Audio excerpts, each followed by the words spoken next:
lost friends in high school just because of a freak accident. They smashed into the back of a semi and, were like cut in half and stuff. Only Whoa. one of them, it was horrible. Yeah, one of them survived. So I really hope, because that's 10 years ago almost, I really hope like everything's fine with him and his mind and stuff, Wow. because I don't even know. But, I saw my friend who I've known since I was like 13, plastically put together for an open casket. It was just super. So me, a lot of, my schoolmates went through that. That was definitely a whole. But you lose friends. Unfortunately, it's sometimes early, sometimes later, and that Hmm. either way it's going to happen. But it'll definitely change your perspective. I mean, I lost probably my grandpa, great grandma, my uncle, friends, all before I was 20, and my dad, right?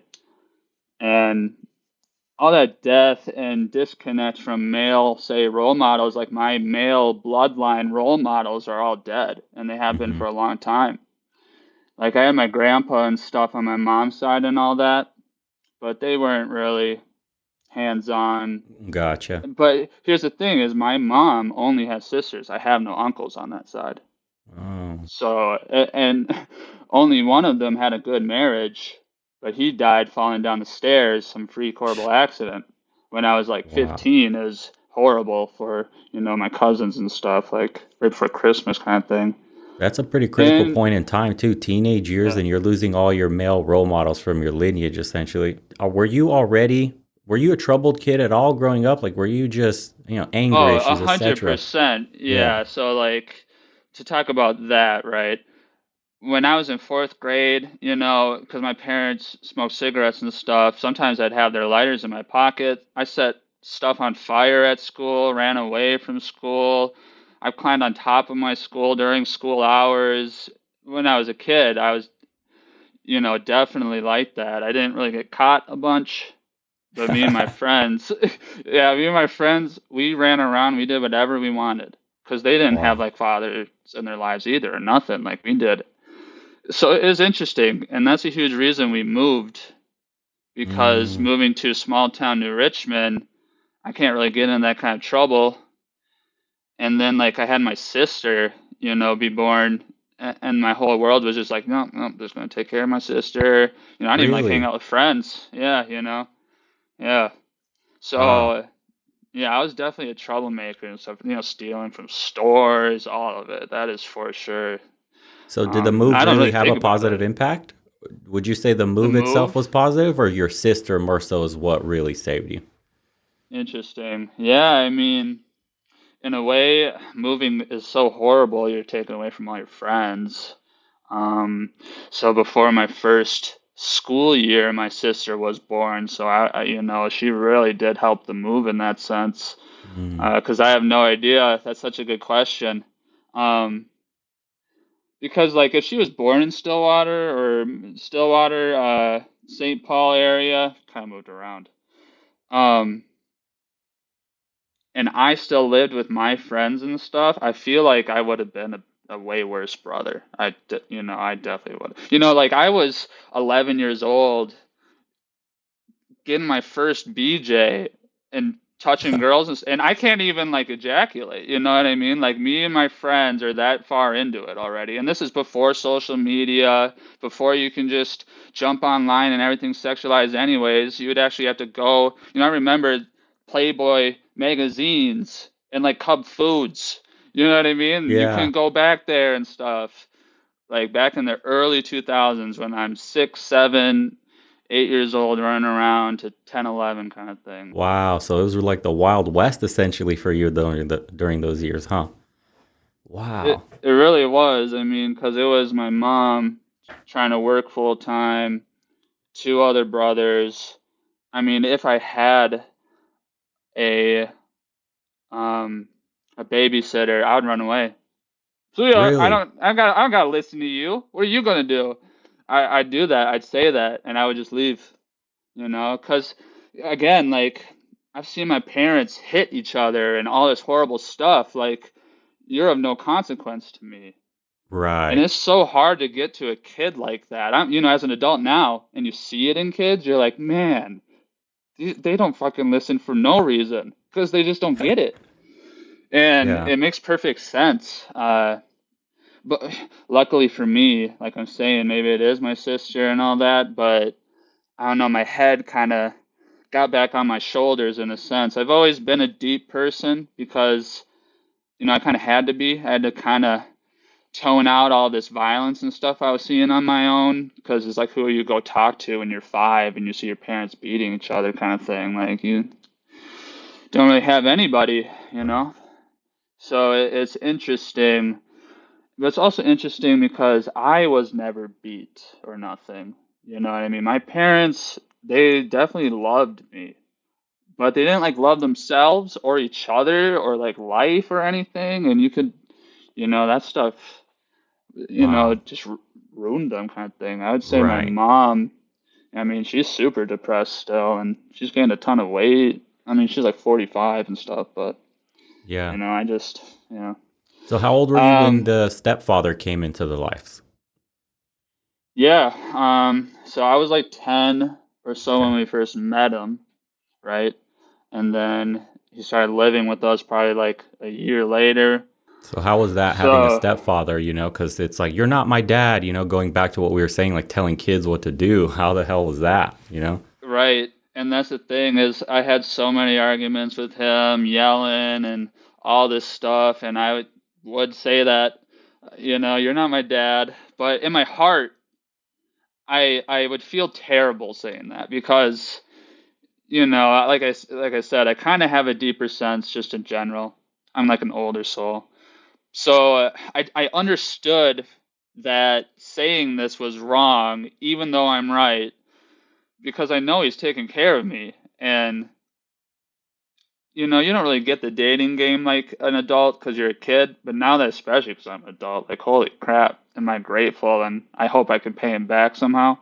Hmm. Because like my kids will call him grandpa. Like I will never, I probably will wait a while till I'm like, yeah, my dad's actually dead, if that kind of thing, because like he deserves it. But yeah, I mean, man, we would have, I would say sometimes we still even now have fights because now that I'm a man, you can kind of see your parents for who they are, and it's kind of always been the way he is, and he's got his issues and stuff, and I see that now, Okay. but So ultimately grateful. Isn't it crazy? You're grateful that that happened and it probably saved your life in some manner. But you yourself, now looking back on it all, you couldn't be a stepdaddy, huh?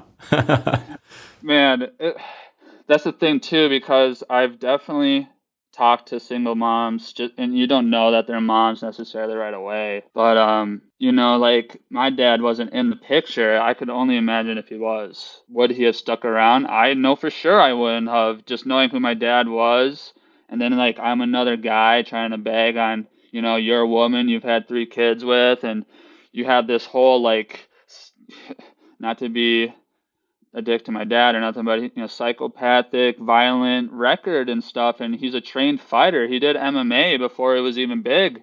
You know. Yeah, I would say fuck that. I would not do Yeah, that. yeah. Too many You strings know, attached, huh? so crazy. Yeah, exactly. And it's like the money too. Like I can't even fathom the money he spent. Not on me, just also my brothers, because they were always in the picture, always in the picture. And it's just like my mom got lucky, or we say like, oh, you're a simp and stuff, and to a degree I 100% agree because it is. But then it's like, well, fuck, that's hypocritical of me in a sense. Right. But the rule doesn't, or the exception doesn't make the rule. And I feel like this Exactly. is an exception, like truly, because you just don't see these kind of stories at all, like at all. Rarely. Yeah, it's usually crash and burn, worst case scenarios. Now you're paying child support. They're not your kids. She left you. You hear it all becoming stepfather. And we Oh had one. yeah. Our first interview with Alex was similar. He took in a woman, stepfather, and then they ended up splitting apart. And then it's like that's not your daughter, anyways. What are you worried? Right. So Yeah. imagine that. Like imagine your stepfather building all this relationship, up with your mother and the kids, everybody. Then she steps out on him, and it's like these aren't your kids, anyways. You have no rights to them. Well, it's like shit, man. I just spent most of his life growing him up into a man.